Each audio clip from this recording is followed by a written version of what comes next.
and former US State Department advisor. Welcome back, Laura. Good to have you with us. From a strategic standpoint, just how significant was this US strike, and has it ultimately really affected the trajectory of the Iran-Israel conflict? Yeah, it was a historic escalation last night. Operation Midnight Hammer was meant to deliver the death blow, which Israel had been hammering away at, of course, but couldn't go all the way without the big bomb. And it was never going to be over until the big bombs dropped. I think the big question today is, did they completely destroy those nuclear facilities, or were they simply damaged? And we just have to wait. I mean, BDA, battle damage assessment, is going to come in the next days or weeks. And then the second question is, was the uranium moved before the strikes? Because if it was dispersed, then you've got a whole other game. And what do you make about the timing? Do you think that, as Pete Hegseth, the US Defense Secretary, said, this was not about regime change? They wanted this to be a short, sharp shock. Do you think that Washington is hoping that that is it now? Absolutely. I think what Washington is saying, we are not isolationists, we are unilateralists, and we'll pursue those goals with laser-like precision. So no, beware mission creep. I don't think they're out on any kind of moral mission of democratization, which trapped the Bush administration. I think they're very focused, more focused even than Israel. Israel says that they have twin missions, the missile program and the nuclear. But what Washington is saying, if Iran doesn't grow desperate and more dangerous by making a dash for the bomb, as Vice President J.D. Vance said this morning, the United States is all ears. I think what's interesting is their actions are military, hard power, but their language is like somebody who still wants to get back to the negotiating table. They're ultimately diplomatic deal makers at heart, and that's President Trump. And just how much clarity and certainty is there that the Iranians were close to actually producing a nuclear weapon? They denied that that was the case, but clearly the Israelis felt their word. Does America, bearing in mind you mentioned the Bush administration and the quagmire of Iraq and WMDs and the proof of that kind of level of arsenal, is there full certainty that that Iran did actually have this kind of capability?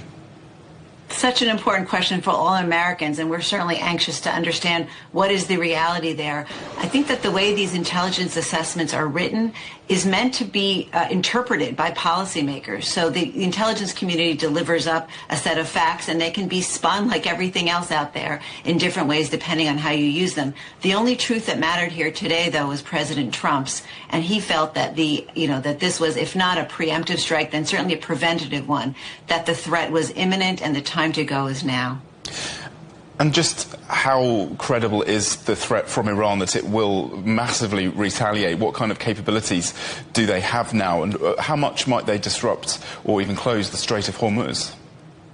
Well, yeah, the Strait of Hormuz is the energy highway for the world. It's certainly vital for China and their interests. I think that they have to retaliate. I'm not sure they're going to go all the way to the Strait of Hormuz, but there'll have to be some kind of at least modest retaliation. I'm not sure they're going to aim at military assets belong to the United States. Israel will probably take it in the chin. Netanyahu's slogan and Trump's is peace through strength. I think the strength that Israelis are going to have to show now is a kind of inner resilience, because they will be under attack. And finally, having been to Iran, I've been to Qom, which is just 1 hour away from Fordo, that nuclear facility. I met with the Grand Ayatollah Ardebili and talked to him about revenge and retaliation according to Islamic law. Remember, Iran is an Islamic regime, so there's a religious component here too. And what he said to me, Laura, he said to me, revenge for us isn't a right, it's a religious obligation. So there will be a retaliation. Let's just hope it's limited and that we can get back to the negotiating table where the entire Middle East really wants to be today. And do you think that the Iranian government is, for now, fairly stable? Is it going to continue, or is there a threat that the whole government could collapse? Well, it's wobbly, but, it was years before the regime under Assad in Syria fell. So I don't think we should expect regime collapse in a day or two.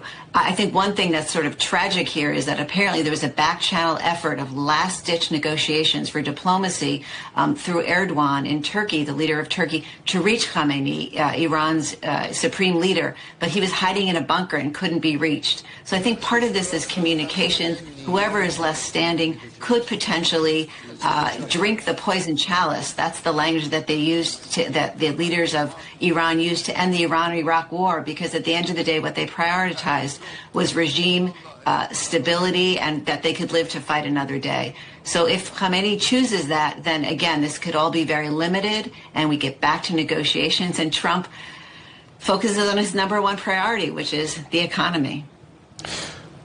Really, really grateful for your insights, Professor. Thank you so much for joining us again. That's Professor Laura Blumenfeld, a Middle East analyst and a former US State Department advisor.